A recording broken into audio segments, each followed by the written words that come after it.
中東局勢等候，荷姆茲海峽重新開放。中油宣布後禮拜汽油降1角，汽油降1塊，柴油降7角。不過，美國跟伊朗的談判是延後，國際油價又有起的慢勢。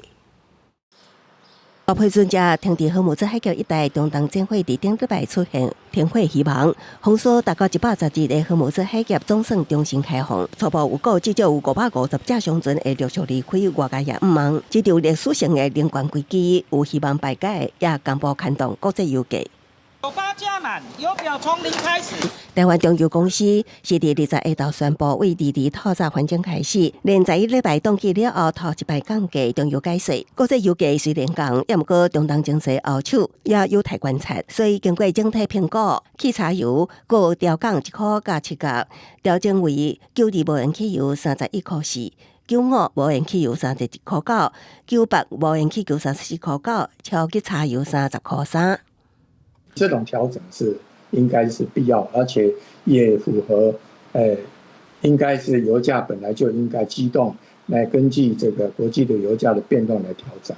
大幅的在下跌的空間呢，其實不是很大，只是把這個停火的協定延長60天了。學者分析，進前國際油價波中油維持國內繼續。目前油價雖然有效排解進前吸收的100億了錢，也毋過國際原油庫存油源真欠。一旦油價反彈，共款全面吸收，建議量早回歸正常油價計算公式，甲油品貨物稅。10月國際油價確實因為美伊原定談判延後，佮出現反彈。布蘭特原油期貨起0.9%，收佇每桶80塊5加7美金。西德州原油收盤每桶76塊5加1，起0.17%。原油的那個進口價格是有上漲，那另外呢還有一個匯率的因素，如果這些影響可以消除的話，那我們 CPI 年增率有可能就是在下半年可以壓在2%以下了。